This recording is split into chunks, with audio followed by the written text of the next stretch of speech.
C'est l'heure du journal de l'Afrique. Soyez les bienvenus sur France 24. À la une ce soir, la colère et la détermination des avocats en Tunisie. Ils se sont rassemblés ce jeudi après l'arrestation violente de deux de leurs collègues. Dans le même temps, le président Kais Saied a pris la parole pour dénoncer l'ingérence étrangère. Nous serons à Tunis dans ce journal. Félix Tshisekedi et le cardinal Ombongo se sont entretenus ce jeudi, une rencontre de clarification après les positions du cardinal. Ces dernières semaines, il avait eu des propos très durs envers les autorités. Nous serons à Kinshasa dans ce journal. Et puis les arguments de l'Afrique du Sud exposés à la Cour internationale de justice. Pretoria demande à l'instance d'ordonner un cessez-le-feu à Gaza. Israël présentera ses arguments de défense ce vendredi. Les détails à suivre. Ils sont déterminés, les avocats en Tunisie. Ils étaient dans la rue pour manifester leur colère. Ils dénoncent l'arrestation violente de deux de leurs collègues. Ils affirment que l'un d'entre eux, Mahdi Zagrouba, a été torturé. Le ministère de l'Intérieur dément, mais pour eux, c'est une ligne rouge qui a été franchie. La correspondance de Lilia Blaise et Hamdi Tlivi. Comme vous pouvez le voir derrière moi, c'est plusieurs centaines d'avocats qui se sont regroupés à la fois devant le tribunal de première instance de Tunis, mais aussi devant le palais de justice pour dénoncer les arrestations musclées de leurs collègues ces derniers jours. La société civile a également pris part via de nombreuses associations à cette protestation inédite des robes noires en Tunisie. On a pu entendre dans les slogans beaucoup dénoncer la crainte d'un retour à un État policier. On manifeste suite à l'agression des avocats, suite à l'arrestation abusive de Maître Sonia Dahmeni, suite au saccage du maison du barreau et l'interpellation musclée de Maître Sonia Dahmeni et aussi de Maître Mahdi Zagrouba. Mahdi Zagrouba hier a été victime d'un crime affreux qui est un acte de torture. Moi personnellement j'ai été témoin, j'ai vu les traces de l'agression et la trace de la torture sur tout son corps. Aujourd'hui les avocats venus de toute la République de la Tunisie ainsi que la société civile dénoncent ces crimes perpétrés à l'encontre des journalistes, des avocats. Je peux le dire, moi j'ai plus d'un quart de siècle dans le métier d'avocat. Ce qui est en train de se passer actuellement, il est inédit. Un nouveau cap a bel et bien été franchi. On croyait ces pratiques révolues, que la torture c'était du passé. Mais là, ce que le régime est en train de nous dire, c'est non, nous sommes capables de remettre tout cela en place. Eh bien, nous lui répondons, non, vous n'en êtes pas capable, parce que la torture, c'est une ligne rouge. Le président Kais Saied s'est exprimé en recevant la ministre de la Justice mercredi 15 mai. Il a déclaré que les opérations de police s'étaient déroulées dans le respect de la loi et que même les avocats n'étaient pas au-dessus des lois. Et j'ajoute que l'ONG Amnesty International a réclamé une enquête indépendante et impartiale de la justice sur les allégations de torture sur Mahdi Zagrouba. Et puis nos deux confrères arrêtés samedi soir, Mourad Zridi et Borhan Bayes, doivent passer devant le juge le 22 mai prochain et ils sont toujours en détention. La colère des avocats, mais aussi celle de Kais Saied, le président tunisien. Il fustige l'ingérence étrangère dans son pays et justifie les arrestations de ces derniers jours. Écoutez-le.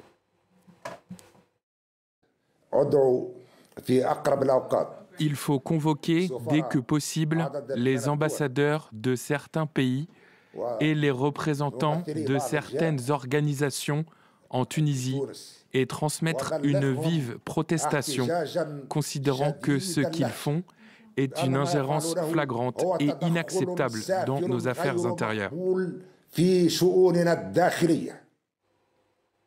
Les résultats définitifs de la présidentielle du 6 mai au Tchad, le Conseil constitutionnel a rejeté les recours en annulation du scrutin et proclame la victoire du général Mahamat Idriss Déby. Il dirige le pays depuis la mort de son père en avril 2021. Mahamat Idriss Déby a été élu dès le premier tour avec 61% des voix. La correspondance de Ghislaine Alla Taroum. Sans surprise, l'élection présidentielle du 6 mai est entérinée. Le Conseil constitutionnel vient de dévoiler les résultats définitifs de ce scrutin et celui-ci donne Mahamat Idriss Déby vainqueur avec 61% des voix. Il est donc le tout premier président élu de la 5e République. Les recours initiés par Succès Masra, deuxième avec 18% du suffrage, demandant l'annulation complète des votes sur l'ensemble du territoire. Et de Pahimi Patake Albert, troisième avec 16% des voix, demandant l'annulation partielle des votes, ont été jugés recevables sur la forme mais pas sur le fond, faute de preuves. Peu avant la proclamation des résultats définitifs, le ministère de la Sécurité publique a fait circuler une note interdisant les tirs à balles réelles pour célébrer la victoire d'un candidat. Celle-ci semble être respectée pour le moment. 8 candidatures pour la présidentielle en Mauritanie. Le président sortant, Mohamed Ould Cheikh El Ghazouani, se présente à sa propre succession. C'est le cas également de son prédécesseur, Mohamed Ould Abdelaziz. Les candidats avaient jusqu'à mercredi minuit pour se déclarer. On en vient à la rencontre entre Félix Tshisekedi et le cardinal Ambongo en République démocratique du Congo. L'occasion pour le cardinal de clarifier ses positions. Ces dernières semaines, il avait eu des propos très durs envers les autorités du pays. Et vous le savez, l'Église a une influence considérable en RDC. Les précisions à Kinshasa d'Aurélie Bazara-Kibangula. Là où les hommes se parlent, les choses sont claires. Ce sont les propos du cardinal Fridolin Ambongo relayés par la présidence congolaise au sortir de son entretien avec le président Tshisekedi. Les deux hommes ne s'étaient pas vus depuis l'élection de décembre 2023. Alors selon la présidence, c'est le cardinal qui a sollicité cet entretien. Un entretien qui a duré plus de 2 heures et qui a servi, dit le cardinal, à dissiper des malentendus. Ces dernières semaines, le cardinal a eu des mots très durs envers les autorités. Dans ses homélies, il a plusieurs fois dénoncé la mauvaise gouvernance et la gestion des autorités de la crise dans l'est du pays où sévissent les rebelles du M23 depuis plus de 2 ans. Des propos qui lui ont valu l'ouverture d'une information judiciaire. Alors après cette rencontre, les relations semblent maintenant apaisé. Le cardinal explique, je cite, que normalement il n'y a plus de problème et que l'Église et les autorités sont condamnées à travailler main dans la main pour le bien-être du peuple. Et l'Afrique du Sud continue de se mobiliser pour la bande de Gaza. Pretoria demande à la Cour internationale de justice d'ordonner un cessez-le-feu et notamment en raison de l'évolution de la situation à Rafah, dans le sud de l'enclave palestinienne. Israël présentera ses arguments de défense ce vendredi. Aujourd'hui, c'est l'Afrique du Sud qui a exposé les siens. Clarisse Fortuné. L'Afrique du Sud était une nouvelle fois devant la Cour internationale de justice. Cette fois pour demander à la plus haute juridiction de l'ONU d'enjoindre Israël de cesser son incursion à Rafah. L'Afrique du Sud avait espéré, la dernière fois devant cette Cour, que ce processus génocidaire serait interrompu afin de préserver la Palestine et son peuple. Au lieu de cela, le génocide israélien s'est poursuivi à un rythme soutenu et vient d'atteindre une nouvelle et horrible étape. Israël a cherché à dissimuler ses crimes en utilisant le droit international humanitaire comme arme. Il prétend que les civils qu'il tue impitoyablement avec ses bombes de 2000 livres, ses frappes aériennes ciblées, ses systèmes d'intelligence artificielle et ses exécutions sur des boucliers humains ne sont pas des victimes.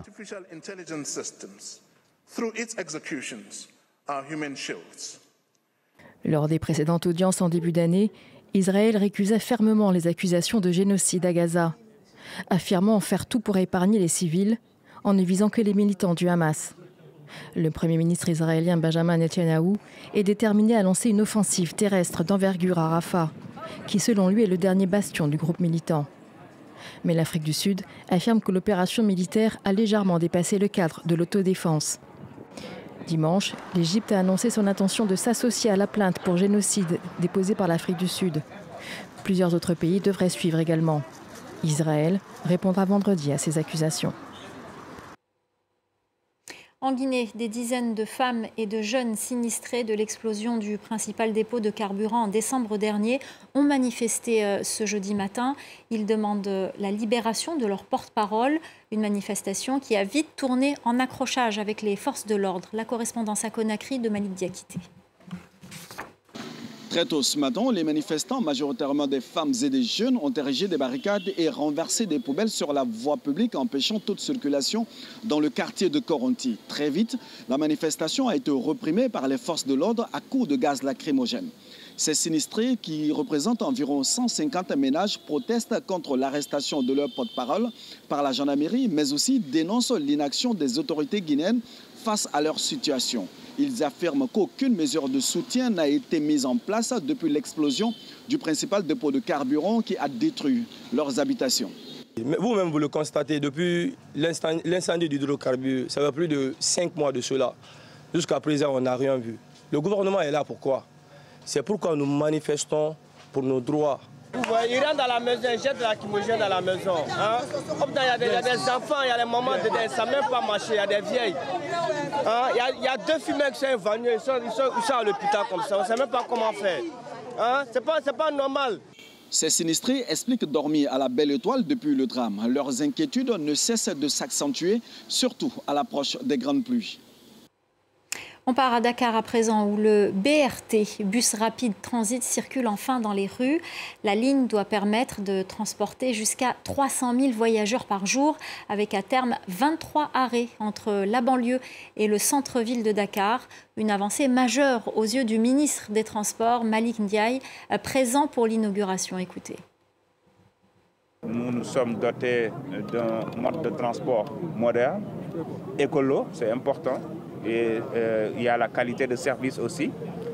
Il y a des jeunes qui y travaillent et nous avons aussi agréablement surpris de noter qu'au-delà de l'objectif de 35%, en tout cas de recrutement féminin, ils sont allés à 40%. Il y a la sécurité, il y a la modernité et nous espérons que les usagers vont s'approprier de ces bus-là.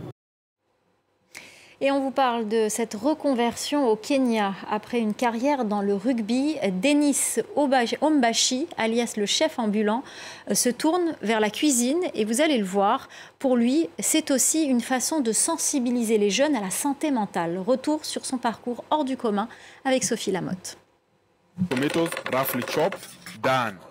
Un slogan simple et efficace pour des vidéos ultra percutantes. Recette gagnante pour l'ancien rugbyman Denis Ombashi qui cumule plus de 2 millions d'abonnés sur TikTok.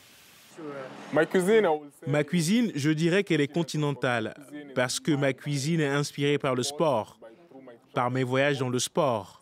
Pour moi, la nourriture est donc un moyen de voyager à travers le monde sans avoir de passeport ni prendre l'avion. Nombreuses sélections en équipe nationale, 2 Coupes du Monde, Jeux Olympiques de 2016, Ombashi a représenté le Kenya pendant plus de 10 ans sur les terrains de rugby. Jusqu'en 2018, où un trouble bipolaire lui a été diagnostiqué. Oui, j'étais bon en sport, j'avais du succès.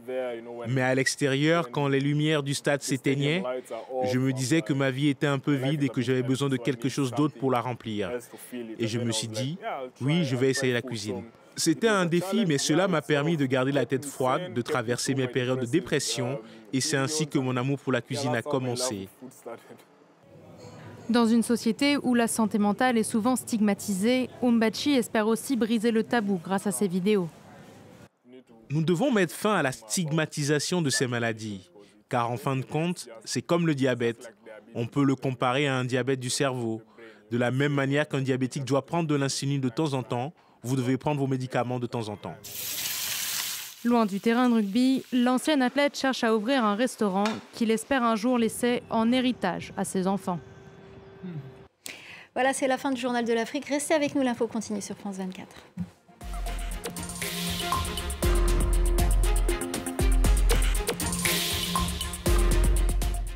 France 24 et la première présente Chaque semaine, nous vous emmenons en voyage dans les territoires d'outre-mer, de la Caraïbe au Pacifique, en passant par l'océan Indien. Nous vous tenons informés des faits marquants de l'actualité des territoires ultramarins, qu'il s'agisse d'économie, de politique, de culture ou de sport. Nous allons à la rencontre des acteurs locaux qui font bouger ces territoires et nous partageons avec vous leurs histoires inspirantes.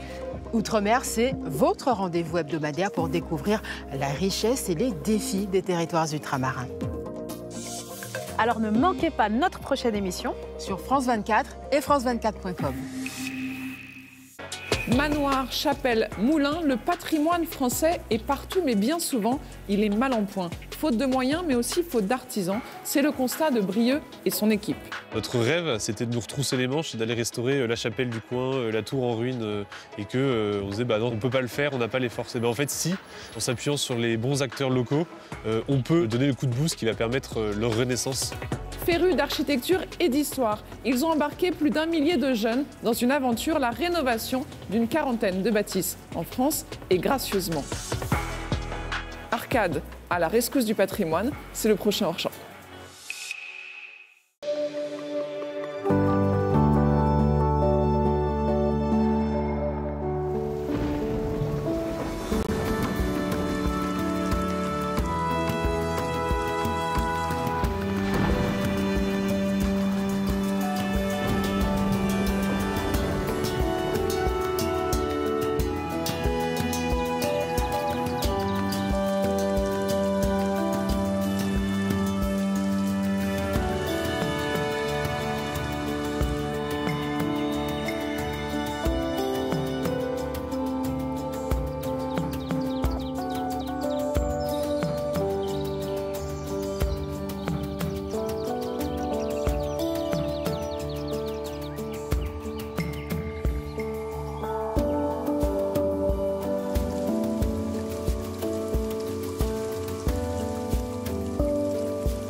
Cette semaine, Reporter Plus vous emmène à la rencontre de celles et ceux qui, partis de Côte d'Ivoire, tentent de franchir le Maghreb pour rejoindre l'Europe, mais se retrouvent contraints à revenir au point de départ. C'est en 2023 je suis parti. Oui, c'était pour aller en Italie. On est arrivé maintenant en Algérie, maintenant, vraiment, c'était pas facile. Chaque jour, je demandais à Dieu de me renvoyer dans mon pays. Quand je suis arrivée, la famille n'a pas écouté en fait. Personne n'a jamais voulu savoir ce que j'ai vécu réellement. Pour moi, comme pour beaucoup d'autres migrants, ça n'a pas été facile parce que j'ai été rejetée par ma famille. Souvent, on vient, on s'assoit en cause. Bon, comment on va faire pour partir? Si on s'en va, comment on va faire? Ils sont appelés les maudits, ces Ivoiriens qui, malgré les épreuves, continuent à rêver d'une vie meilleure. Suivez leur périple dans Reporter Plus sur France 24 et france24.com. Dans un monde ultra compétitif, un décideur averti en vaut deux. Concurrence, habitudes de consommation, réglementation gouvernementale. Les données confidentielles sont au cœur des stratégies économiques de pointe. Ali Laïdi et son invité décryptent pour nous cette guerre du renseignement. L'entretien de l'intelligence économique, à voir sur France 24 et france24.com. Événement. C'est le plus grand festival de cinéma au monde. Comme tous les ans, au mois de mai, Cannes accueille le meilleur du 7e art avec sur le tapis rouge cette année Meryl Streep, Francis Ford Coppola, Léa Seydoux ou encore Kevin Costner. Jusqu'au 25 mai prochain, ne ratez pas chaque jour à l'affiche depuis la Croisette pour tout savoir des temps forts de ce 77e Festival de Cannes. Vivez en direct le Festival de Cannes sur France 24 et france24.com.